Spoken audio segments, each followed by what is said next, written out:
What's going on, everybody? Welcome back to Dylan Talks Tone. Today we're going to talk a little bit more about setup. It's always funny to me when I hear people talking about guitar stuff, and they'll talk about either setup stuff that they do or fret wear or whatever. I'll never use nickel frets because I wear them out too quick. I mean, are you playing the same guitar hours and hours a week? You know what I mean? Like that kind of stuff. Same thing with setup. I think too many people worry about setup too much. And that might sound a little weird because I'm a person who says there are two things that are important in a guitar that make the biggest difference. One, obviously the pickups, and two, the mechanical workings of the guitar, meaning anytime we have a rattle or we have something that's not set up properly on the guitar, it takes away from the energy between the string and the saddle, and it kills your sustain, it kills what you're trying to do with the guitar. So having a good setup on a guitar is really, really important. However, I think a lot of people worry about, they basically worry about adjusting the guitar way too much. So a couple things I'm going to show you in this video is, one, you don't have to worry about setup very much on your guitar. Okay, that's number one. And number two, actually look at when you look at the setup on your guitar. I'm going to use a couple of guitars that I have not played in a while. Okay, I actually kind of left these guitars alone on purpose, but sort of by accident, really. I have not touched. This is my Siltonen. This is one of my buddies. Custom built this guitar for me. Kind of a junior sort of deal. It's got one of my P90s in it. Color Mary Jane. I know that it's Mary Ann, see on the back, but changed the name. Anyway, this is one of my favorite guitars, actually. But I haven't played it in a while, and it might need a little bit of setup. So we're going to look at that guitar, and we're going to see, here's some things you should do and some things you should not do when thinking about what might be wrong with my guitar. So you don't play this thing for 6 months, maybe you don't play it for a couple of months, doesn't matter however long, and you pull it out of the closet, you know, and you pick it up and you go, the action is a little high, maybe there's a fret buzz, maybe there's something, I don't know, it's a little weird. And what I've seen people do, okay, what I've seen people do is the very first thing they'll do is they'll go and they'll grab their toolkit, StuMac, link in the description, and they'll start adjusting. Oh, you know, I need to adjust my action on my guitar, so I'm just gonna, adjust my action. Or maybe they will start playing the guitar and realize that the intonation is off, and be like, oh, crap, the intonation is off. I need to adjust the intonation. Don't do any of that. Don't do any of that. Here's something that I want you to just kind of think about is, if you have not touched the guitar, then what is the only thing that can move by itself without you touching it? Expansion and contraction of wood via humidity, not heat in this most cases, humidity, the rising and falling of humidity, will cause the wood to expand and contract. And it does it with different guitars to different varying degrees, and I'm going to show you that here in a few minutes. This guitar is all mahogany. So if I pick up this guitar and the intonation is off, what is the only thing that has moved since the last time I touched it? The neck relief. So let's throw a tuner on this guitar, and I'm going to show you that actually in this case the intonation is off a little bit. The action is a little bit high. But I am not going to adjust this. We're only going to adjust one thing, and it's going to fix everything. All right, so we've got you zoomed in here a little bit. See if we can show you this. Now, it won't be actually that much, but we do have some drift there. See it? It's drifting sharp. That one's drifting a little flat. That one's drifting, that one's pretty all right. That one's definitely drifting sharp. That one just sounds bad, you can just tell. And it's drifting a little sharp too. All right, so we've got a couple of strings where the intonation is off. Now, the instinct would be, let me just grab my screwdriver and just adjust that a little bit. But let's go ahead and check the neck relief on this guitar, see where it's at, see what we need to adjust, and see if that right there gets corrected by just the neck relief. Okay, so what we're going to do here is we're going to go ahead and put our little dummy capo on so I can have a third hand.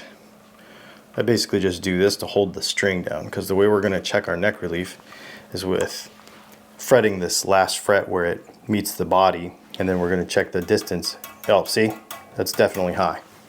All right, so let's grab our feeler gauge and we'll check that underneath there.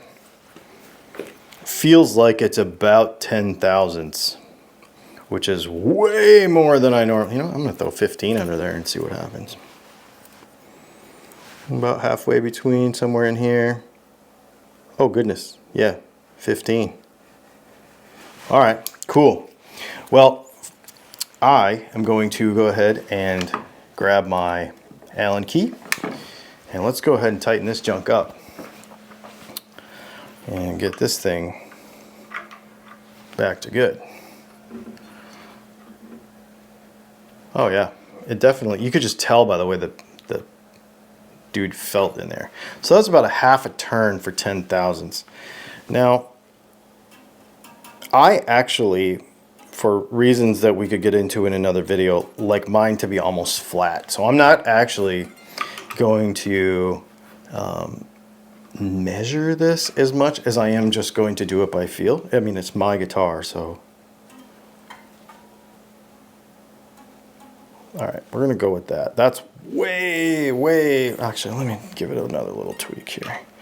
We ended up going about a half a turn, looks like. I'm gonna give it just a little bit more. Okay, like that. And that's probably a volume of about a half a turn, and that neck relief is almost totally flat now. Okay, so now that we've got our neck relief set, let's go ahead and check our intonation again and see how close it is. Perfect. Perfect. Oops. Perfect. Perfect. Perfect. So we have completely corrected all the intonation issues that we had on this guitar, and we've also corrected our string height issue because that completely went away, our action. And we only did one thing. Why did this happen? Because when we set our neck relief on our guitar, we're actually changing the length of the scale, right? Because if the neck has a bow in it this way, it has too much neck relief, then it will basically shorten. When we push the middle of the neck up, it goes like this, and it kind of like lengthens the neck. So our neck relief is the most important adjustment on the guitar because it establishes the measurements for the whole rest of the setup. We've talked about this many times on this channel. It is not a way to adjust string height. It is not action. What it does is it establishes the playing surface. It also establishes the initial scale length because it actually affects how long or short the neck is by a fair amount, as you could see there.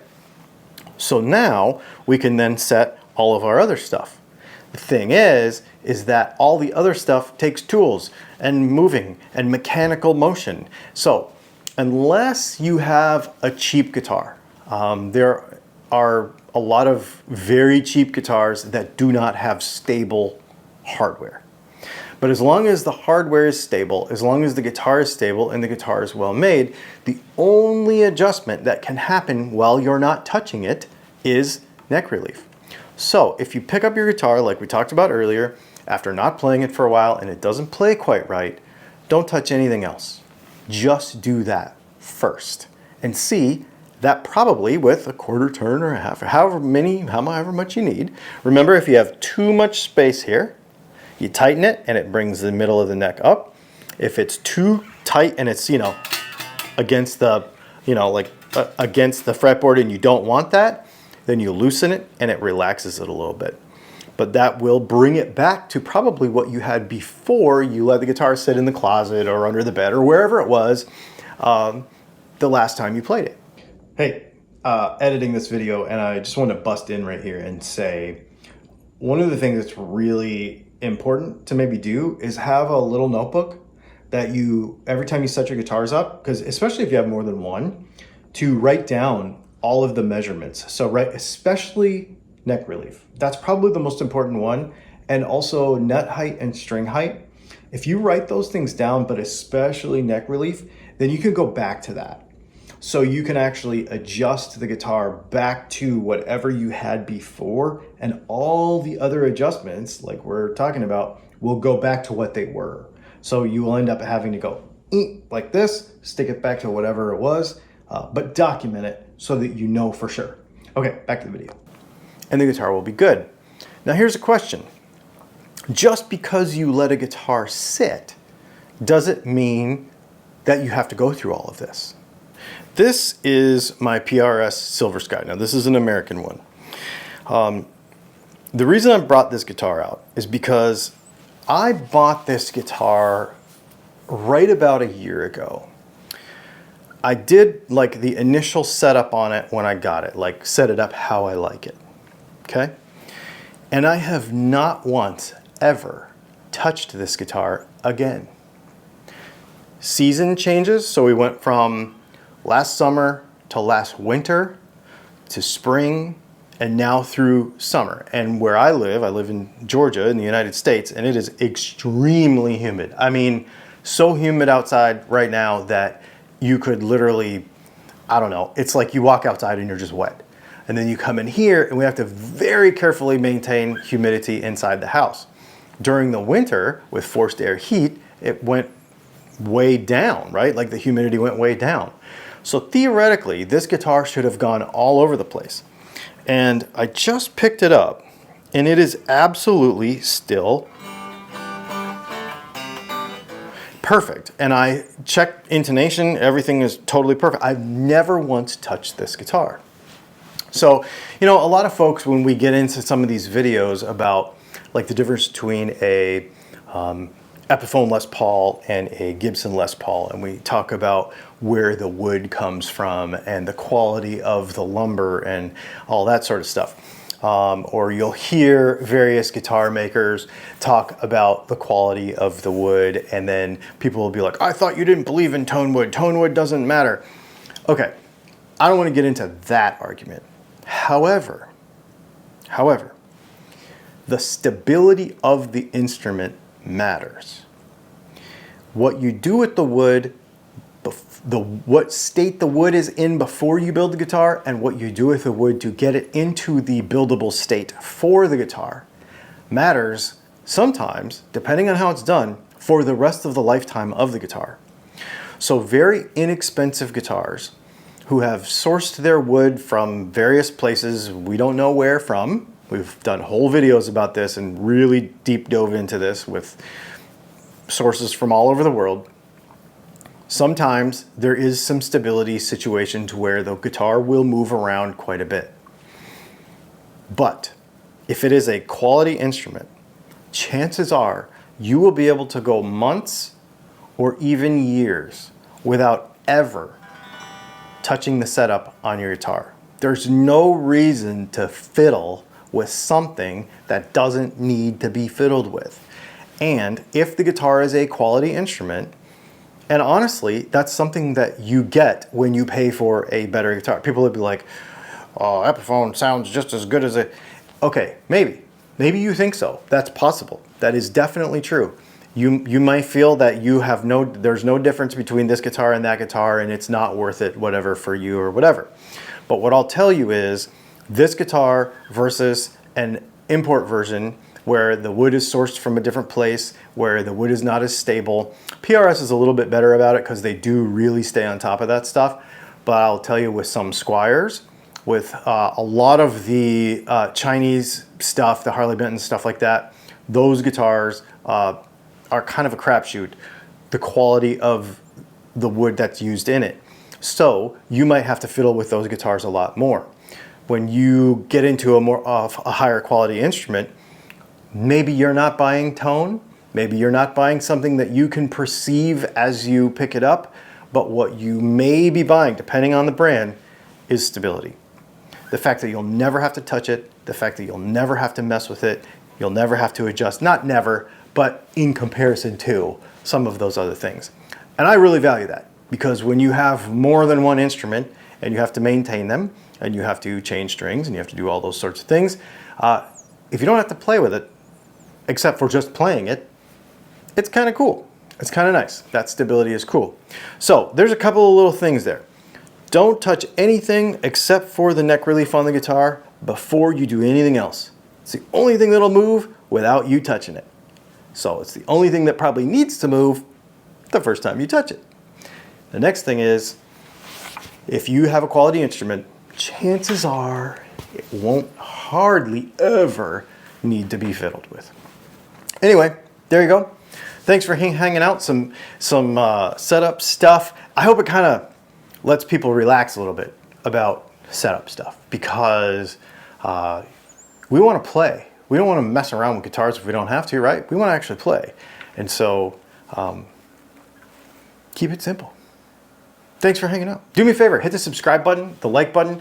If you want to get some guitars, or some pickups, if you want to help support the channel, there's a bunch of links in the description below. You can use those. Doesn't cost you anything extra. And if you don't want to do any of that, do me a favor and just hit the subscribe button and the like button. YouTube's doing this weird thing where they've unsubscribed people. So make sure that you're subscribed, because it shows like 65% of you aren't. And I know you probably are. So hit that button, or would like to be. So hit that button and subscribe if you would. And yeah, thanks for hanging out, and we will see you in the next video.